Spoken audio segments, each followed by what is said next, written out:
We needed it more than you. That's what my brother-in-law said, smirking across the living room while everyone pretended they didn't hear him. My hands were still cold from the lake water when I checked my account expecting to clear a few payments. Instead, I watched every dollar I had saved over 5 years vanish in one blinking refresh. Zero. All of it. Gone. I looked up at him. His glass raised his laugh sharp enough to cut. They thought I would crumble right there at the lake house. But the truth was simple. This wasn't the moment I broke. It was the moment I woke up. My name is Florence, and for most of my life, I believed family was something solid, something you could lean on without wondering if it would collapse beneath you. I grew up in Portland in a small house that always smelled like sawdust and Sunday coffee. My parents ran a tiny hardware store on the edge of the city, the kind of place where regulars stopped by just to talk. They raised me to work hard, keep my word, and never take more than what I earned. Allison, my younger sister, was different. She floated through life like it owed her something. While I spent summers stocking shelves at the store, she spent hers chasing parties and boys and late-night thrills. Mom used to sigh, Dad used to smile, and I used to cover for her, telling myself she just needed time to grow up. But time didn't give us what we hoped for.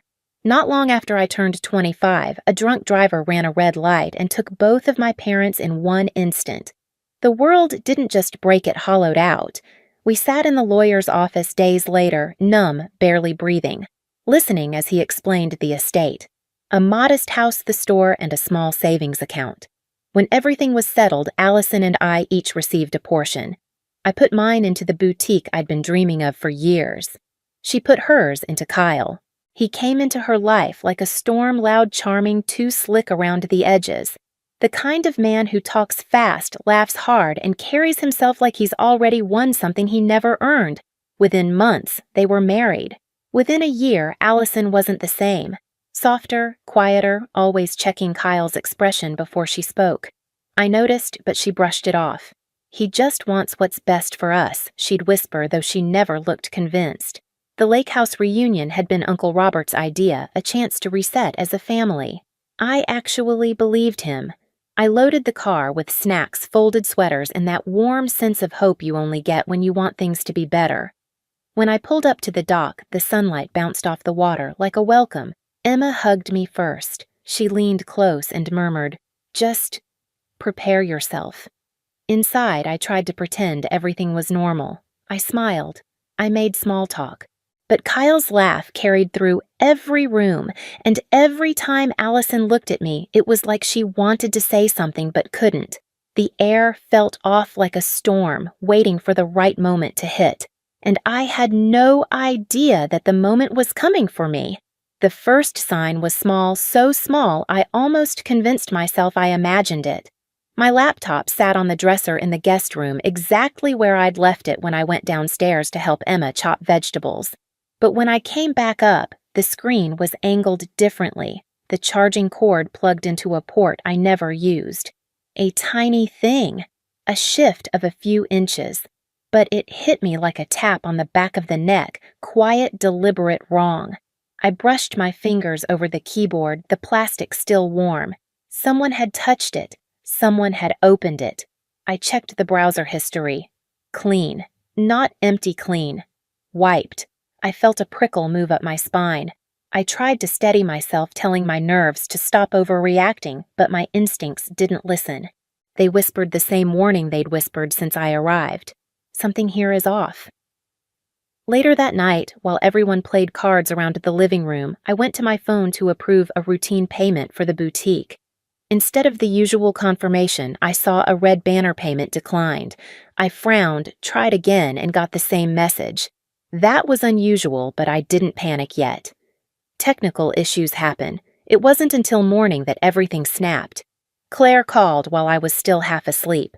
Her voice was tight, sharp, too controlled. "Florence, the vendor payment bounced again. And your account shows insufficient funds." My stomach dropped. That's impossible. But even before I opened my banking app, I knew what I'd see. Some part of me had known for hours. The screen-loaded numbers shifted, and then there was nothing. Not a mistake. Not a glitch. Zero. Every dollar I had saved for 5 years gone. I walked into the kitchen like a ghost. The smell of coffee, the chatter, the clatter of forks, it all felt distant, unreal. When I said, "My money's gone," the room fell silent. Uncle Robert stood up. "Gone. What do you mean, gone?" I held up my phone. "Transferred out overnight. All of it." Gasps, murmurs. Emma rushed to my side. Only 2 people didn't move. Allison staring into her mug as if she could disappear inside it, and Kyle leaning back in his chair, arms crossed, expression blank. "Did you call the bank?" Emma whispered. "I did." My voice felt hollow. They said the password and security questions were entered correctly, from a recognized device. A chill swept through the kitchen. I didn't look at anyone but Kyle. "You were near my laptop yesterday," I said quietly. "Were you in my room?" Allison's head snapped up. "Are you accusing my husband?" Kyle exhaled a laugh, short, smug, dismissive. "Maybe your little business partner messed up. Or maybe you don't know how money works." His tone sliced through the air. "Show us your bank statements," I said. "If you're so financially stable." His smirk twitched just barely. "I don't owe you proof." "Oh, really? Because if you weren't involved, you'd be shouting louder than anyone here." Allison's hands trembled. She wouldn't look at me. Kyle finally leaned forward, voice cold enough to frost glass. "We needed it more than you." The room erupted shouts, disbelief, but I didn't hear any of it. I just felt something inside me harden, settle, sharpen. This was no misunderstanding. This was betrayal, planned, personal, and precise. And it was the moment I stopped being afraid. I don't remember sitting down. One moment I was standing in the kitchen with Kyle's words ringing in my ears, and the next my legs felt too weak to hold me. My palms were cold, my breathing shallow, but my mind was suddenly the clearest it had been in years. Shock does that. It shatters the noise until only the truth remains. Allison whispered something, her voice shaking, but I couldn't hear her. My focus narrowed to the man leaning back in his chair, like he'd just won a game no one else knew they were playing. Kyle tapped his thumb against his glass, relaxed, utterly sure of himself. That confidence, so smug, so unearned, did more than devastate me. It woke something. I stood slowly, my legs trembled, but my resolve didn't. My fingers found the strap of my bag hanging over the chair. The leather felt cool, grounding. When I picked it up, Kyle's eyes flicked to the movement. Just a flicker, but enough. Trembling, I reached for my bag and said, I paused long enough for him to smirk again. "Then you won't mind what's coming next." The room froze. Even the hum of the refrigerator felt louder than anyone's breathing. Kyle scoffed and stood up so abruptly his chair scraped across the floor. "You're not calling anyone," he snapped, stepping toward me. Before he got close, Uncle Robert moved in front of him, shoulders squared. "Back off," he said. Calm, firm, the kind of voice that had settled decades of family arguments. Kyle laughed in his face. "Oh, please. She's being dramatic. The money's gone. Done. Buried. She'll never see it again." The look he gave me wasn't the look of a man bluffing. It was the look of a man used to getting away with things, the kind of man who counted on people staying quiet. Allison finally rose from her seat, voice cracking. "Kyle, please." He didn't even look at her. He grabbed her wrist like a handle and pulled her beside him, a gesture so quick and practiced, my stomach turned. I took a step forward. "Allison," I said softly, "what's really going on?" Her eyes darted to mine, haunted, trapped. She opened her mouth, but Kyle's grip tightened. "We're leaving," he barked. "Get your stuff." "No one is going anywhere," I said. My voice wasn't loud, but it carried. "Not until I get every cent back. Or until the police get here." Kyle laughed, a sharp, barking sound. "The police. Go ahead. Call them. Tell them you lost your money." "What are they going to do? Hug you?" He thought this was still his moment. He had no idea it was already over. Because while he had been gloating, I had been remembering something he didn't know. 6 months earlier, after a hacking attempt on my boutique's network, I'd installed a quiet little security tool on my laptop. A tool that photographed anyone trying to access my files, logged keystrokes, stored device IDs, kept everything time-stamped, and if someone had used my laptop in the middle of the night, the evidence was already safe, already recorded. I pulled my phone from my bag.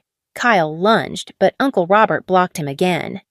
"You won't mind what's coming next," I repeated softly. Then I made the call. The call barely rang once before the dispatcher picked up. I gave my name, the address of the lake house, and the words "ongoing financial fraud" with a steadiness I didn't know I still had. Kyle barked out a laugh, waving his arms like I had just performed a comedy routine. "You're unbelievable," he said. "Calling the police because you lost your little savings. Go ahead, do it. Maybe they'll send someone next week." But even as he mocked me, something shifted in the air. A current, a tension, a warning. Maybe he felt it too because his smirk faltered not enough for anyone else to notice, but enough for me. I ended the call and slipped the phone back into my bag. "We'll wait," I said simply. Kyle swung toward Allison. "Pack your things. Now." She didn't move. Her fingers curled into the fabric of her sweater knuckles, whitening. "Allison," I said gently, "just tell the truth." Her gaze flicked between us, between my steady calm and Kyle's frantic irritation. She opened her mouth, but he grabbed her arm again. "Don't say a word." Emma stepped forward. "Let her talk." Kyle shot her a look that could curdle milk. "Stay out of this." But for the first time since I'd arrived at the lake house, it wasn't me who reacted. It was Allison. She wrenched her arm out of his grip, voice breaking. "I'm tired, Kyle. I'm tired of lying for you." The room froze. Aunt Patricia gasped quietly. Uncle Robert's jaw tightened. Kyle stared at her stunned. Then, anger rose in him like a tide. "You stupid," he never finished the sentence, because that was when the sound came, a loud, violent bang so powerful it shook the walls, rattled the windows, and sent a few picture frames crashing to the floor. Everyone flinched. Even Kyle. Emma whispered, "What was that?" But I knew. Deep down, I knew. Seconds later, the front door flew open with a force that whipped cold morning air through the hallway. Heavy steps pounded across the wooden floor. Voices followed. Portland police. Nobody moved. Kyle's bravado evaporated. His face drained of color as 3 uniformed officers entered the living room, followed by a woman in plain clothes, Detective Harmon. She held a folder in her hand. "Florence," I stepped forward. "That's me." She nodded, once eyes sharp and efficient. "Your bank's cybersecurity team flagged suspicious transfers tied to your accounts. We received the alert and traced multiple login attempts from this location." Kyle found his voice stuttering. This is a misunderstanding." Someone hacked us." Detective Harmon raised an eyebrow. "Interesting. Because the login attempts came from a recognized device." Uncle Robert's eyes drifted toward my guest room.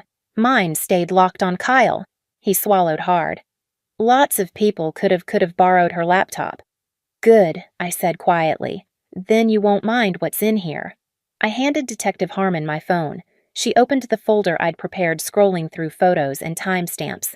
Photos the security software had taken. Photo after photo of Kyle sitting at my laptop typing with intense focus, the glow of the screen reflecting off his face. Every angle, every attempt, every keystroke logged. Detective Harmon's expression didn't change, but her voice did firmer, colder. "Mr. Henderson, turn around. Hands behind your back." Kyle stumbled backward. No, wait, this is crazy." 2 officers grabbed him before he could bolt. He thrashed, shouting, "Allison! Tell them I didn't! Allison!" But Allison wasn't moving toward him. She was standing beside me, crying, but steady, stronger than I'd seen her in years. "You did it," she whispered. "You know you did." Kyle stared at her like she'd stabbed him. "You worthless Detective Harmon cut him off. Enough." They cuffed him. His wedding band clinked against the metal as his hands shook. "You think you're free without me?" he spat at Allison. "You're nothing without me." Allison stepped closer, not to comfort him, but to deliver the quietest, sharpest blow. "I was nothing with you." His face twisted, his bravado crumbled, and for the first time since I'd met him, Kyle looked afraid. As they dragged him toward the door, he shouted my name like it was an accusation. "Florence. This isn't over." But it already was. When the officers pulled him outside, The house fell silent. Completely silent. Aunt Patricia wiped her tears. Uncle Robert let out a shaky breath. Emma touched my shoulder. Then Allison collapsed into my arms. Not weak, released, like a weight she'd carried for years had finally slipped off her back. "I'm sorry," she cried. "I should have told you. I should have left him. I just didn't know how." I held her tighter. "It's over now," I said.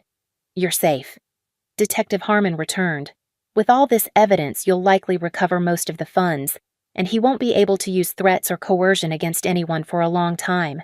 I nodded, but my eyes drifted toward the window, the place Kyle had stood the night before, laughing like he owned the world. Today, the world answered him back, and it didn't laugh. The lake house felt different after Kyle was gone, quieter, lighter, almost like the walls themselves exhaled. The officers' cars had already rolled down the long gravel driveway when Allison and I stepped onto the porch. She looked small in the morning light, but not fragile, more like someone finally realizing the world wasn't as dark as she'd been taught to believe. Over the next week, everything moved quickly. Detective Harmon kept me updated as the bank recovered transfer records and traced Kyle's digital trail. When she called to tell me that most of the money would be returned and the remaining losses covered by fraud protection, I sat down on the edge of my bed and let myself breathe for the first time in days. 5 years of work. Saved. Allison made her own call to a friend with a spare room and filed for divorce soon after. She moved in with me, temporarily filling my apartment with soft apologies and the scent of her late-night baking. There were moments when guilt washed over her in waves, but I reminded her that surviving someone like Kyle wasn't weakness, it was endurance. And now she was choosing something better. A few weekends later, the family gathered again at the lake house this time, not for a reunion, but a reset. We repainted the porch railings, fixed the windows Kyle had slammed during an argument months earlier, and opened every curtain to let the light back in. The house didn't feel haunted anymore. It felt reclaimed. And as I stood on the dock watching the water ripple under the sun, I realized something simple and true: justice doesn't erase the pain, but it does clear enough space for healing to grow. A month later, I stood inside my second boutique sunlight spilling across the new displays like a promise I'd fought hard to keep. The money was back, the doors were open, and for the first time in a long time, I felt grounded in a life I built myself. Allison stopped by that afternoon with fresh pastries, her smile softer, steadier. She wasn't healed yet, but she was moving toward something real, something hers. Looking back at the lake house, at Kyle, at everything that broke and everything that rebuilt, one truth stayed with me. Blood doesn't give anyone the right to hurt you. Boundaries do. If this story hit something in you, share your experience below and subscribe so you don't miss the next one.